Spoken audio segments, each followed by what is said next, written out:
तो हेलो दोस्तों, minded GK GS class में आपका स्वागत है। तो दोस्तों, आज हम बात करने वाले हैं ज्योग्राफी सेकंड क्लासेज। हमने फर्स्ट क्लास में पूरे भूगोल के बारे में इंट्रोडक्शन पढ़ लिया था, बोले तो परिचय के बारे में हमने जान लिया था कि भूगोल का अध्ययन किसने किया था, भूगोल का जनक कौन था, और हिकेटियस की पुस्तक का नाम क्या था, एरेटोस्थनीज की पुस्तक का नाम क्या था। यदि आपने वो फर्स्ट क्लास अटेम्प्ट नहीं की है तो उसे जाकर देखें, डिस्क्रिप्शन में लिंक डली हुई है। अब मैं अपनी क्लास को चालू करता हूँ। हम पढ़ेंगे यूनिवर्स के बारे में। यूनिवर्स का मतलब होता है ब्रह्मांड, इंग्लिश में कहते हैं यूनिवर्स। तो हम पूरे यूनिवर्स के बारे में पढ़ेंगे आज, पूरी डिटेल पूर्वक अध्ययन करेंगे। तो सबसे पहले हम अपनी क्लास को चालू करते हैं। अब देखो, ब्रह्मांड ब्रह्मांड को कहते हैं यूनिवर्स। ब्रह्मांड का वैज्ञानिक अध्ययन कहलाता है कॉस्मोलॉजी। क्या कहलाता है? कॉस्मोलॉजी कहलाता है। तो ये अपने आप में एक फैक्ट बन जाता है कि ब्रह्मांड का वैज्ञानिक अध्ययन क्या कहलाता है। वैज्ञानिक अध्ययन। तो ब्रह्मांड का वैज्ञानिक अध्ययन क्या कहलाता है? वो कहलाता है कॉस्मोलॉजी। क्या कहलाता है? कॉस्मोलॉजी। ओके, ये अपने आप में एक इंपॉर्टेंट फैक्ट है। यहाँ तक क्लियर? अब उसके बाद आता है कुछ इंपॉर्टेंट पॉइंट। उन पॉइंटों के बारे में एक एक से बताते जाऊंगा और अपनी कॉपी में नोट करते जाना।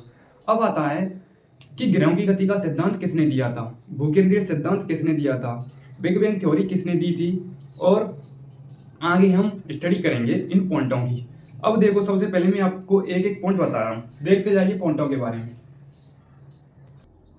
तो ये हैं आपके 5 इंपॉर्टेंट पॉइंट। ये आपको पता ही होंगे, नहीं पता हो तो वो देख लेना एकदम बेसिक लेवल से। सबसे पहले आपका पॉइंट है भूकेंद्रीय सिद्धांत। तो भूकेंद्रीय सिद्धांत ये किसने दिया था, उसके बारे में बात करेंगे। उसके बाद है सेकंड, हेलियोसेंट्रिक सिद्धांत किसने दिया था। उसके बाद है ग्रहों की गति का सिद्धांत किसने दिया था। उसके बाद है बिग बैंग थ्योरी किसने दी थी, और बिग बैंग थ्योरी से पूरे यूनिवर्स का निर्माण हुआ है, उसी के बारे में पढ़ेंगे अगले टॉपिक के साथ। उसके बाद है दोलन सिद्धांत किसने दिया था। उसके बाद है साम्य अवस्था का सिद्धांत, ये किसने दिया था। तो हम एक एक के बारे में स्टडी करते हैं। सबसे पहले आता है आपका भूकेंद्रीय सिद्धांत। ये दिया था क्लाउडियस टॉलमी ने। किसने दिया था? क्लाउडियस टॉलमी ने। सेकंड क्या है? सेकंड है आपका हेलियोसेंट्रिक सिद्धांत। अब देखो, भूकेंद्रीय सिद्धांत, भू यानी पृथ्वी, केंद्र यानी केंद्र। इन्होंने कहा था कि भूमि हमारी केंद्र में है, बट कोपरनिकस ने कहा था ये आपका सिद्धांत सही नहीं है। तो कोपरनिकस भाई साहब, मतलब हेलियोसेंट्रिक सिद्धांत कोपरनिकस भाई साहब ने दिया था। तो कोपरनिकस भाई साहब ने ये प्रूव कर दिया था कि हमारी भूमि, हमारी पृथ्वी केंद्र में नहीं है। तो हेलियोसेंट्रिक सिद्धांत दिया था कोपरनिकस ने। किसने दिया था? कोपरनिकस ने। तो ये भी आपको याद रखना है। उसके बाद है सेकंड, ग्रहों की गति का सिद्धांत। ग्रहों की गति का सिद्धांत दिया था केपलर भाई साहब ने। किसने दिया था? केपलर भाई साहब ने। हमारे पूरे सोलर सिस्टम में कुल 8 ग्रह पाए जाते हैं, और उनके कुछ प्रमुख सैटेलाइट भी हैं, बोले तो उपग्रह हैं। तो आपके 8 ग्रह हैं, कौन कौन से हैं? बुध, शुक्र, पृथ्वी, मंगल, बृहस्पति, शनि, अरुण, वरुण। तो ये आपके क्या हैं? 8 ग्रह हैं। उनके बारे में हम अगले टॉपिक के साथ चर्चा कर लेंगे। बट आपको याद रखना है, ग्रहों की गति का सिद्धांत दिया था केपलर भाई साहब ने। किसने दिया था? केपलर ने। ओके, उसके बाद है आपका नेक्स्ट आपका क्या है? नेक्स्ट है आपका बिग बैंग सिद्धांत। बिग बैंग थ्योरी किसने दी थी? ये दी थी, किसने दी थी? जॉर्ज लेमेंटे ने, जो एक चर्च के पादरी थे। कौन के थे? चर्च के पादरी थे, और बेल्जियम के रहने वाले थे। ओके, बिग बैंग थ्योरी से पूरे यूनिवर्स का निर्माण हुआ है, जिसके बारे में हम पढ़ रहे हैं, ब्रह्मांड के बारे में। ठीक है, जैसे जैसे हमारी बिग बैंग थ्योरी का विस्तार बढ़ता जाता है, तो एक इनफाइनाइट दूरी तक वो वहीं पर, मतलब ब्रह्मावस्था में रुक जाता है। और जैसे ही वो विस्तार हुआ, उसी प्रकार से विस्तार होते होते पुनः दोबारा अवस्था में आ जाता है, और हमारी पूरी पृथ्वी का ऐसे ही निर्माण हुआ था, हमारे पूरे सोलर सिस्टम का, पूरे यूनिवर्स का। जैसे जैसे उसका विस्तार कम होते जाएगा, और हमारी पूरी एक दिन पृथ्वी और पूरा यूनिवर्स नष्ट हो जाएगा, और पुनः दोबारा से निर्माण होगा पृथ्वी और अन्य सूर्य ग्रह और अन्य सैटेलाइट, अन्य ब्लैक होलों का। तो यही ऐसी ही मतलब ऐसी ही आपकी रेगुलर टाइम टेबल चलता रहता है। तो ये दिया था आपके बिग बैंग थ्योरी जॉर्ज लेवेंटर भाई साहब ने। किसने दिया था? जॉर्ज लेवेंटर ने। जॉर्ज लेवेंटर। उसके बाद है आपका दोलन सिद्धांत और साम्यावस्था का सिद्धांत। तो दोलन सिद्धांत ये किसने दिया था? तो दोलन सिद्धांत दिया था डॉक्टर एलन संडेज ने। किसने दिया था? डॉक्टर एलन संडेज ने। तो ये इंपॉर्टेंट फैक्ट है। उसके बाद है आपका नेक्स्ट साम्यावस्था सिद्धांत। साम्यावस्था सिद्धांत दिया था आपका गोल्ड हर्मन बॉडी ने, किसने दिया था? Gold Herman body. यहां तक क्लियर? उसके बाद है आपका अगला टॉपिक यूनिवर्स। अब यूनिवर्स को कितने भागों में बांटा गया है? यूनिवर्स को मुख्य रूप से 3 से 4 भागों में बांटा गया है। उसके बारे में हम पढ़ेंगे इसी क्लास में, बट उससे पहले आप इसका स्क्रीनशॉट लेना चाहें तो स्क्रीनशॉट ले सकते हैं जल्दी से जल्दी। तो अब देखो हम पढ़ेंगे यूनिवर्स के बारे में। उससे पहले मैं एक बार इसको रफ करता हूं, फिर हम पढ़ेंगे पूरी यूनिवर्स के बारे में।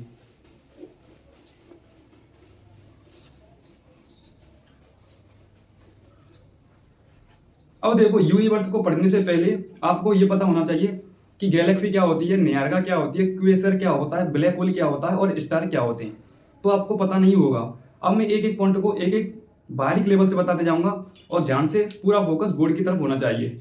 अब देखो जैसे आपका क्या है, ब्रह्मांड है। क्या है? ब्रह्मांड बोले तो यूनिवर्स है। अब देखो यूनिवर्स को मुख्य रूप से 3 से 4 भागों में बांटा गया है। कितने भागों में? 3 से 4 भागों में बांटा गया है। सबसे पहले आपका आता है, फर्स्ट नाम है आपका आकाशगंगा। क्या है? आकाशगंगा।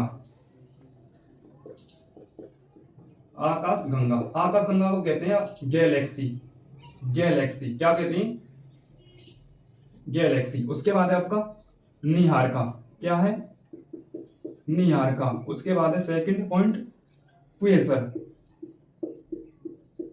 क्वेसर। उसके बाद है तारा। उसके बाद है ब्लैक होल। क्या है? Black hole. Black hole. अब हम एक एक से चारों पॉइंटों के बारे में स्टडी करते जाएंगे और एक एक पॉइंट को बताते जाएंगे। सबसे पहले आपका क्या है? गैलेक्सी। गैलेक्सी क्या है? ग्रुप ऑफ द स्टार, यानी तारों के समूह को कहते हैं गैलेक्सी। ओके, हमारी अपनी पृथ्वी की कौन कौन सी इंपॉर्टेंट गैलेक्सी हैं? वैसे यूनिवर्स के अंतर्गत करोड़ों लाखों गैलेक्सी पाई जाती हैं। हम अपनी अपनी ओनली अर्थ की गैलेक्सी की बात करेंगे। तो अर्थ की गैलेक्सी, एक का नाम है दुग्ध मेखला, एक का नाम है मिल्की वे, और ये आपको इंपॉर्टेंट में बता रहा हूँ, ध्यान से देखते जाइए। सबसे पहले मैं आपको बता देता हूँ गैलेक्सी के बारे में। Group of the star. Group of the star यानी तारों के समूह को क्या कहते हैं? आकाशगंगा कहते हैं, तारों के समूह को। ओके, अब देखो गैलेक्सी की आकृति कुछ इस प्रकार से पाई जाती है। इस प्रकार से हमारी गैलेक्सी की आकृति पाई जाती है। ओके, अब देखो इसका भाग कैसा है, इसका आकार कैसा है? इसका आकार होता है सर्पिलाकार। कैसा होता है? सर्पिलाकार इसका आकार है। और इसमें 3 आर्म पाई जाती हैं। बोले तो आर्म मतलब भुजा, बोले तो बल्ज, जिन्हें हम बल्ज कहते हैं। इसका आकार कैसा है? सर्पिलाकार। सर्पिलाकार। यहां तक क्लियर? उसके बाद इस प्रकार से इसमें 3 बल्ज पाई जाती हैं या 3 आर्म पाई जाती हैं, जिन्हें हम बल्ज कहते हैं। क्या कहते हैं? बल्ज। और बल्ज की संख्या कितनी है? 3 है। ओके, अब देखो मैंने आपके लिए बताया था हमारी अपनी पृथ्वी की कौन कौन सी गैलेक्सी हैं। देखो सबसे पहले फर्स्ट का नाम है दुग्ध मेखला। दुग्ध मेखला। उसके बाद है मंदाकिनी। उसके बाद है मिल्की वे। मिल्की वे। ओके, ये है इंपॉर्टेंट हमारी अर्थ की गैलेक्सी। अब हम इसका जो भी हमने पढ़ा है इसका एक बार दोबारा से रिवाइज करते हैं। जितना ही पढ़ाएंगे उतने का रिवाइज संग संग होना चाहिए, तभी आपका माइंड में सेट हो पाएगा ये पूरा मैप। अब देखो सबसे पहले हमने पढ़ा था गैलेक्सी के बारे में, मतलब यूनिवर्स को मैंने 4 से 5 भागों में डिवाइड कर दिया। सबसे पहले आपका क्या है? गैलेक्सी। उसके बाद है आपका निहारिका। उसके बाद है क्वेसर। उसके बाद है आपका स्टार। उसके बाद है आपका ब्लैक होल। क्या है? Black hole. ब्लैक होल के बारे में आपने पता होगा कि ब्लैक होल आकृति कैसी होती है और बहुत ही खतरनाक है, हाई ग्रेविटी का होता है इसका एरिया। ओके, वो हम स्टडी करेंगे लास्ट पॉइंट की लास्ट में। सबसे पहले हम बात करते हैं गैलेक्सी, बोले तो आकाशगंगा। ग्रुप ऑफ द स्टार यानी तारों के समूह को क्या कहते हैं? गैलेक्सी कहते हैं। गैलेक्सी की आकृति कैसे पाई जाती है? सर्पिलाकार होती है और इसमें 3 आर्म होती हैं, 3 भुजा होती हैं, जिन्हें हम बल्ज कहते हैं। उसके बाद हमारी अपनी पृथ्वी की 3 गैलेक्सी हैं, जैसे मंदाकिनी, दुग्ध मेखला और मिल्की वे। ओके, ये आपका पॉइंट क्लियर हो चुका है। अब आता है आपका सेकंड पॉइंट निहारिका। निहारिका क्या होता है? अब देखो आपकी गैलेक्सी है तो गैलेक्सी के अंतर्गत अनेकों स्टार उपस्थित होते हैं और अनेकों स्टार उपस्थित होंगे तो आपस में टकराएंगे टकराने के बाद आपस में चूर चूर हो जाएंगे और धूल के कणों में ये क्या हो जाएंगे, विभाजित हो जाएंगे। धूल के कणों में विभाजित हो जाएंगे तो वहां पर धूल के कणों से अनेक बादल, क्लाउड के बादल उपस्थित हो जाएंगे और अनेक गैसें भी उपस्थित हो जाएंगी, जिसे हम नाम क्या देते हैं, नेहारिका कहते हैं। क्या कहते हैं, नेहारिका। नेहारिका का ऐसे ही फॉर्मेशन होता है, ऐसे ही निर्माण होता है। दोबारा से देखो, ये आपकी क्या है, गैलेक्सी है। मैंने इसको नाम दे दिया गैलेक्सी। गैलेक्सी के अंतर्गत कहीं कहीं पर तो अनेकों स्टार पाए जाते हैं, यानी तारों की संख्या ज्यादा उपस्थित होती है, और कहीं कहीं पर ऐसे उपस्थित होते हैं जैसे दूर दूर उपस्थित होते हैं। जैसे आप सपोज आप पृथ्वी पर हैं, आप पृथ्वी पर रह रहे हैं, पृथ्वी पर थोड़ा ऊपर देखिए तो आपको स्टार दिखाई देंगे, मतलब गैलेक्सी में स्टार दिखाई देंगे।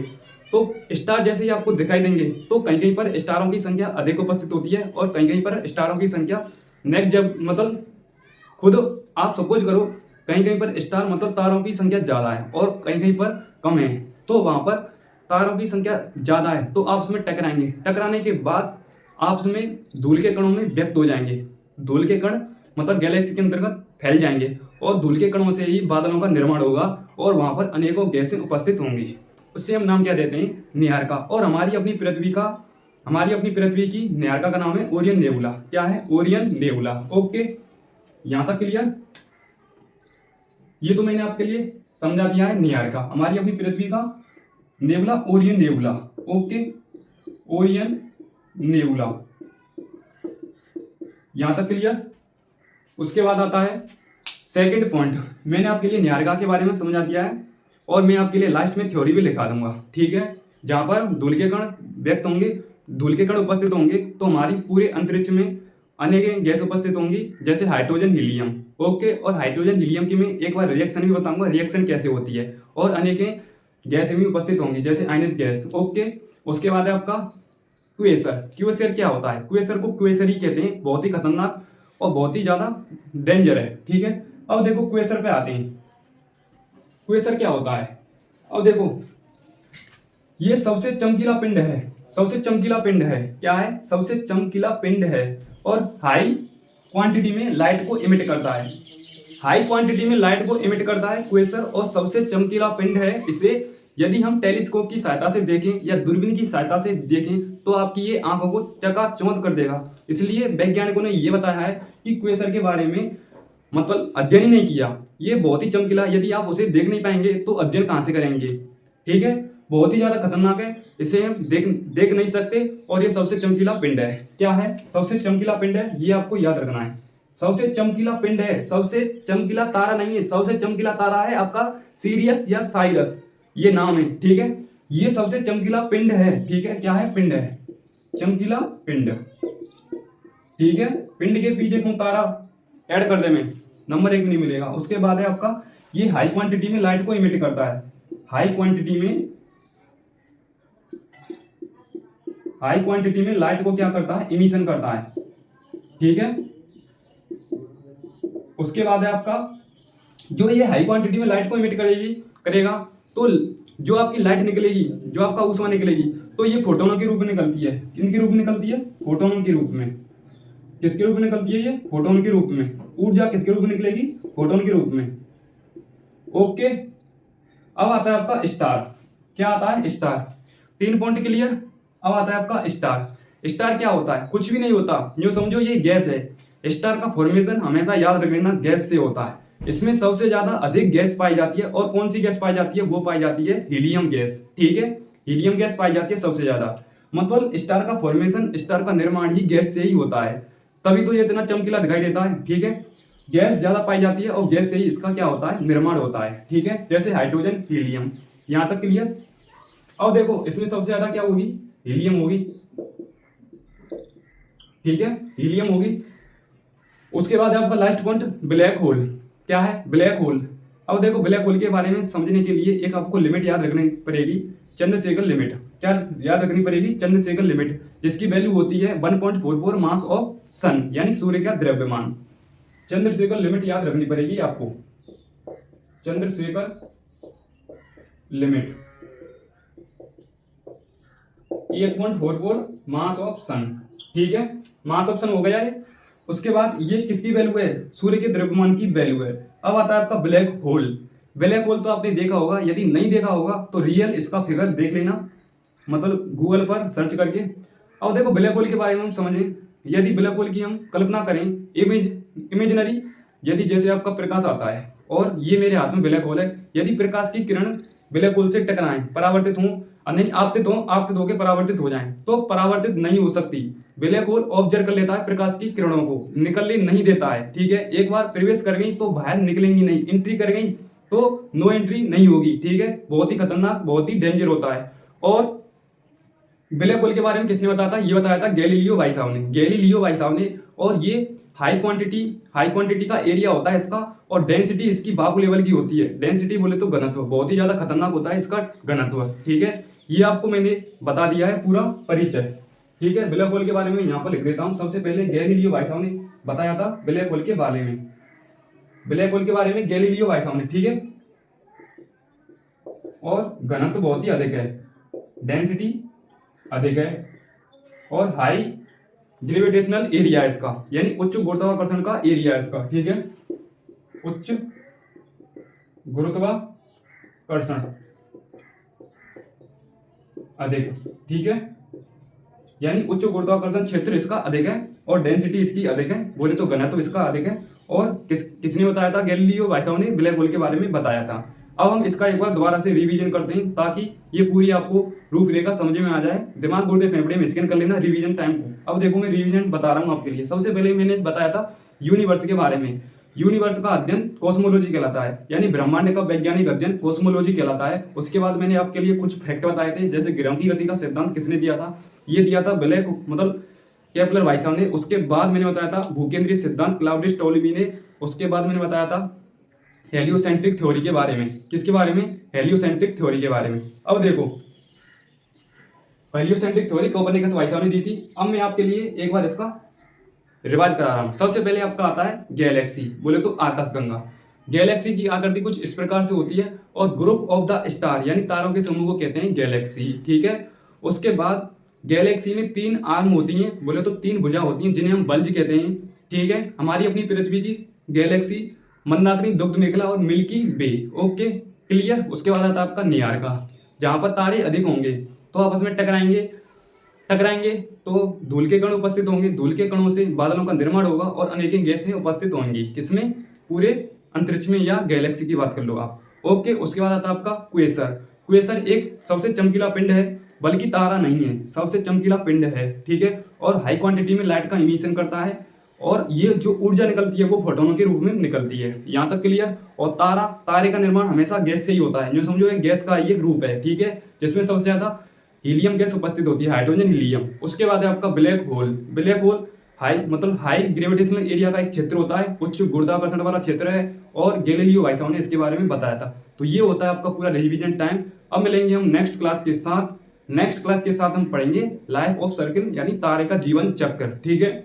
और तारे का जीवन चक्र हम नेक्स्ट क्लास में कवर कर लेंगे। तब तक के लिए मैं मिलता हूँ नेक्स्ट क्लास के साथ। और ये आपकी यदि पूरी लैंग्वेज लेना चाहते हैं तो लैंग्वेज आप कमेंट करना, और ये क्लास कैसी लगी वो भी कमेंट करना। तब तक के लिए मिलते हैं नेक्स्ट क्लास के साथ। तब तक के लिए thank you so much, love you all, जय हिंद, जय भारत।